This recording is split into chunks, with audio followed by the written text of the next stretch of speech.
Today we're going to see an example on how do we use Jmockit and what is the purpose of having Jmockit. So, so what basically is mocking? Let's start from basics so that you'll understand what exactly Jmockit is for. I know you have a lot of classes, other classes where we use mocking like Mockito and all. So many frameworks are there. But the question is why Jmockit? So to arrive there, you need to understand first what is mocking.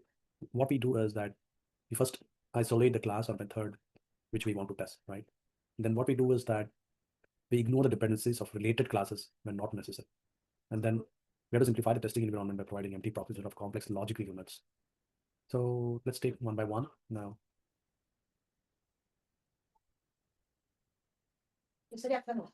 So a common and powerful technique for using Jmockit is the one which you're going to see now.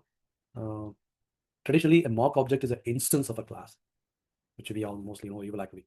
But now when you want to make an instance of a class, that means we are making an object. So this instance is passed to the code under test to take place one of its dependencies. Now each mock object behaves in the way expected by both the code under test and the tests that use it, so that all tests can pass, right? So this simply means that if I need to prepare an object, I should be able to mock not just its methods but also the constructors. So that's why Jmockit helps you. Jmockit goes beyond conventional mock objects. How does it go beyond? It's by allowing methods and constructors to be mocked directly on real classes. So this eliminates the need to instantiate mock objects in tests. So if you see that when you're testing in Spring, you will see something like add auto wire and for the object to be wired inside the Spring framework. And when you are using the same object during testing, you will see another annotation of mocks, like something like add mocks, and then you see the class name. Now here, this is what we're going to avoid it. What we're going to do is we're going to eliminate the need to instantiate mock objects in test and pass them to code and test. Objects created by code and test will execute the mock behavior defined by test. Whenever methods or constructors are called in the real classes. When a class is mocked, the original implementations of existing methods concepts are temporarily replaced with what? With the mock implementations, usually for the duration of a single test. This mocking approach applies us not only to public instances, but also to final and static methods. It's exactly like, giving you a feeling of things are happening. But when the things are happening, it's not, I'm not involving the real classes and real objects. If you see the olden days, theater was something like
why do Jmockit?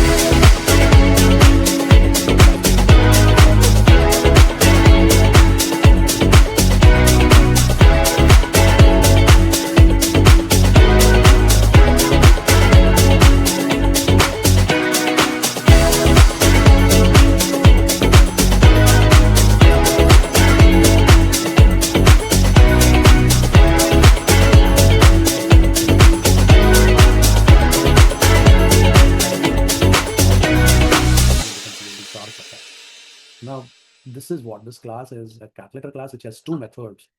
And what we are going to do now is that we're going to use this inside another service class.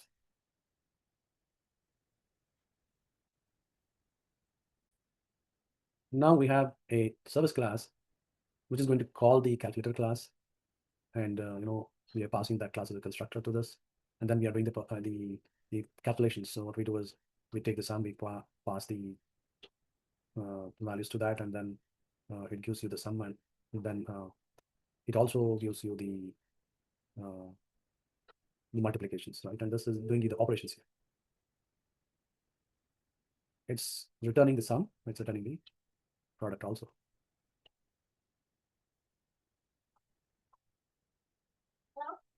So using calculator.add, it gives you the sum. Using calculator.multiply, it gives you the product.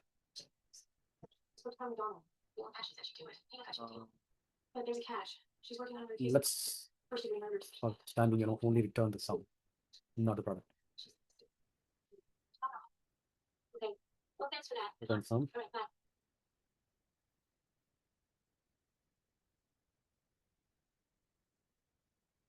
So far, so good. So now we hit the reality of the truth.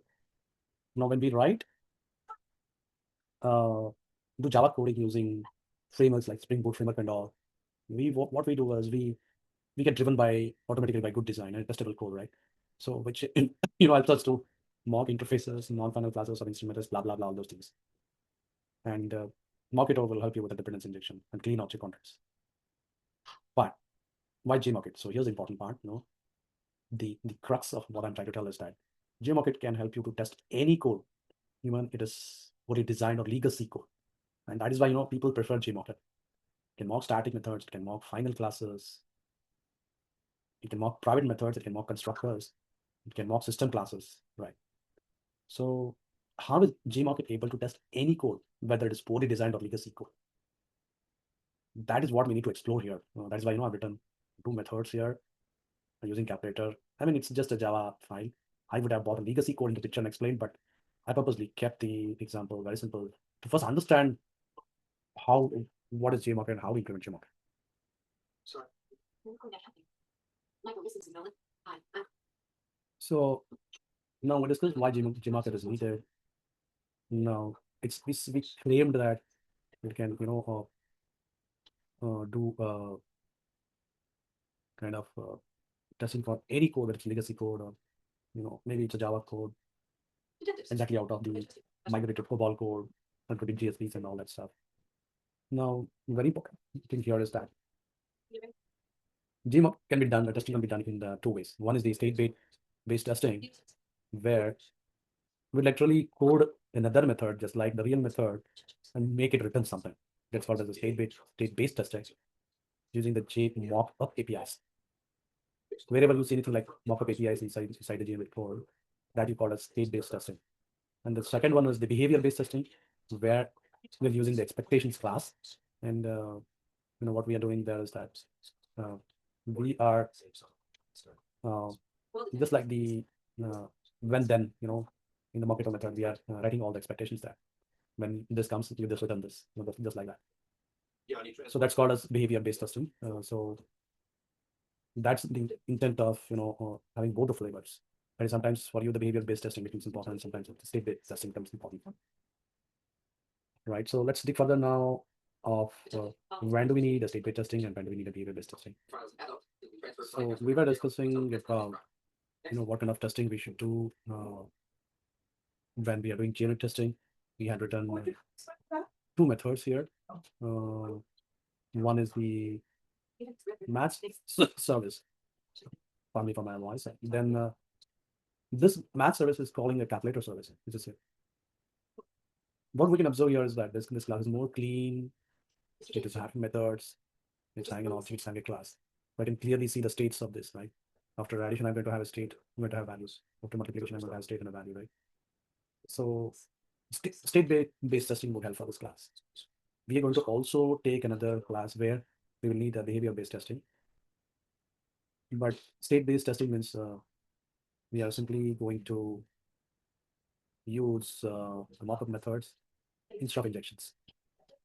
So what basically we're going to do is we're going to mock up all the methods which are present here. So there are only two methods, right?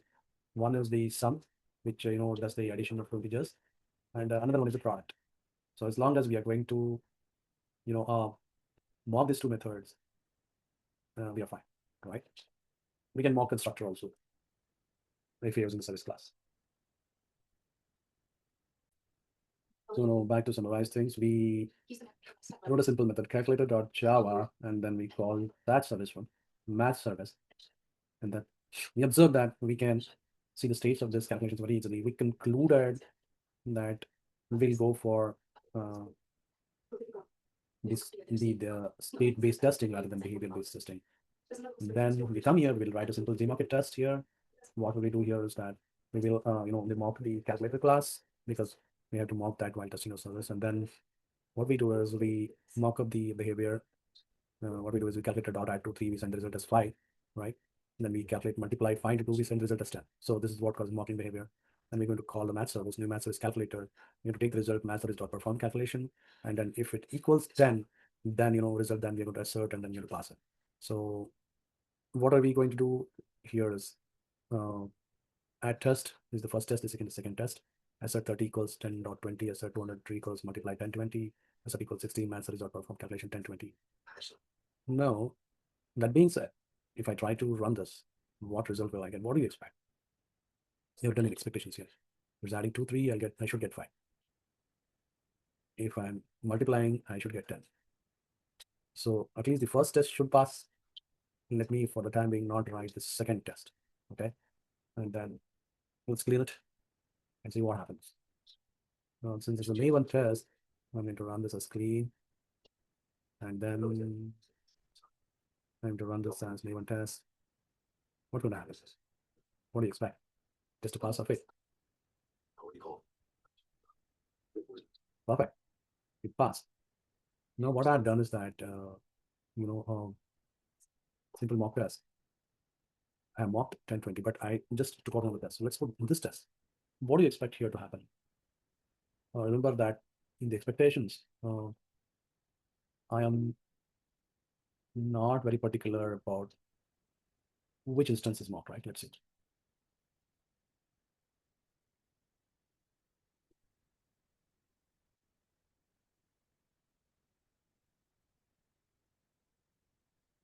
Remember that in the second method, I am not using any of the mocks of Jmockit. Is that correct? So I'm expecting this to, work because I'm directly calling the service, right? So when I directly call the service, it should pass. Let's check. Run as 11, please.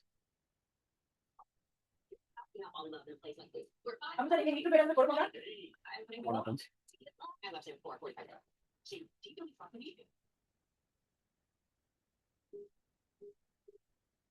Oh, see the test calculator. Test run 2 failures, 1 error. So which one failed first? Let's go to line 40. So this one has failed for us, 10,20. That's the second test which has failed for us. Now, what could be the reason for the failure? You need to understand that when you mock the class, Jmockit, when you mock the instance of the class, you're mocking all the instances. Is that correct? So why the test failed? No, we've analyzed that, right? Why did the test fail? So when the here went, it is failing here. So why is it failing? It is because of this test. What exactly we are doing here? We are mocking all the instances of the class, not a specific instance. See, I'm mocking calculator. Now, suppose what I do is that I say calculator is equal to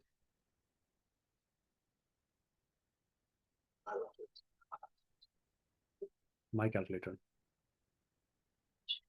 Guess what that means? Then I just pass my calculator here. Was anyone leaving the party? Did you hear anything? What's his sister? No, nothing. I came around the corner and saw Jane.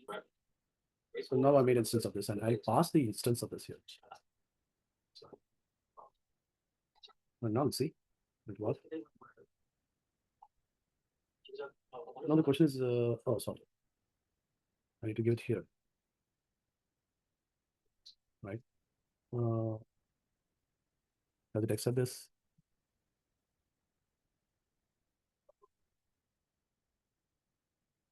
No, it does not accept this. My calculator is my instance, right? Suppose I do this only here. Control X and Control V. Would it work? It technically cannot result to attack. That's okay. We'll compile. Morning, everyone. I'm Inspector Wild. This is Chief Inspector. And then Here with run the the test. today. Homicide is. As you may know, a woman's body was found in the forest this morning. All I can tell you right now is that her death may or may not have been accidental. That her name is Jane Deal. If you have any information about this, we would love to speak with you right now. Thank you. We still have this issue. It's compiling. But what we made sure is that, we passed only the instance of this because I guess, that this was taking the. Okay, so maybe, this is the issue here. I need to put this as my calculator and then let's watch.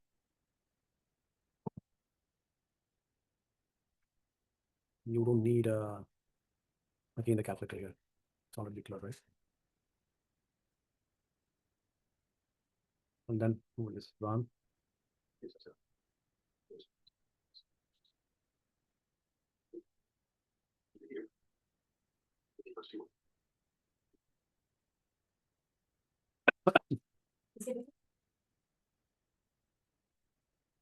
Now, what we're going to do is that we're going to. Okay, there is a compilation error which I need to correct. It says cannot find a symbol variable calculator. Okay.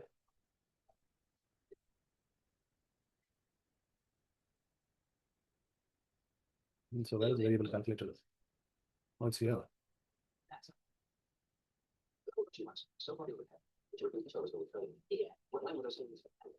Let's try this now.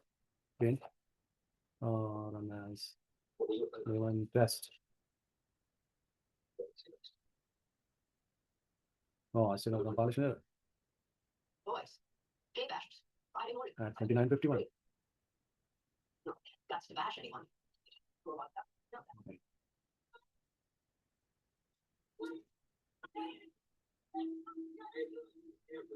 Now I don't think so. You'll have compilation error. Let's try again.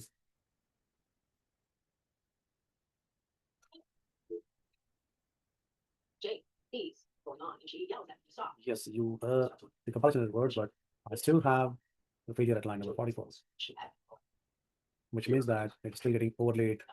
It's not taking the specific instance. Years ago, parents objected, and that was that. The lumberjack, but I just was. So this test is failing. We try to resolve this by calling a specific instance here. In spite of that, if it's failing.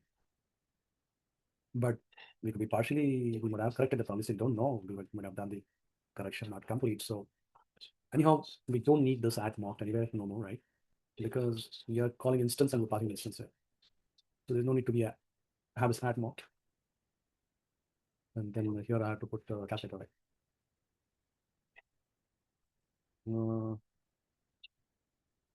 Calculator, my calculator, we go to new calculator.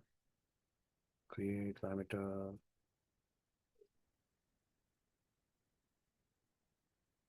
I'll just put this one. Yeah. And now we will see whether this works, right? And as Most of the time, you have to use it for community function sometimes. this. I suppose you can try the old schoolhouse. Really don't want to use it, so wait. The archery club.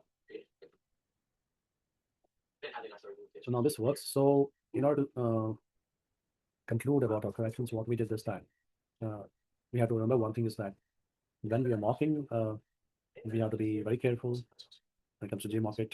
We are mocking using the state technique rather than behavior technique. So we are observing the states, and since we want to observe the states, we are marking only particular objects. So we mark the calculator object here, but we have marked the specific instance. We will have so many objects of calculator. So we try to do a specific instance, and then we pass the result. And we are passing the result.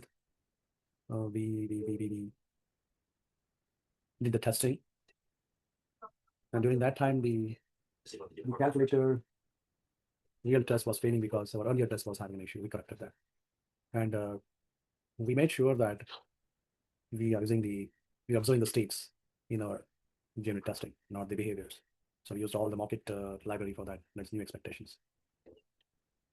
And using the expectations, we made sure that we will use a specific instance rather than all the instances. So I'm not concluding the episode of Jmockit here. The first episode, we talked about why we need Jmockit, just to summarize, and then we also saw that there are two types of way you can do Jmockit testing, and it's behavior-based and state-based. So first we start state-based, then we'll see another case where we need behavior-based, and then we'll take some more examples of what are the extra features or libraries in Jmockit which we can use while doing the testing. So right now we took a very ideal class for testing so that we don't struggle much, but we'll actually take a legacy class, struggle a little while writing Junit, right? And then we will choose both the type of methods, state-based and behavior-based. And then we'll conclude on Jmockit. And then also further we'll try to select instead of Jmockit, let's try to see if we can fit Mockito wherever we need it. Right? If you like this video, hit the like button. Thank you.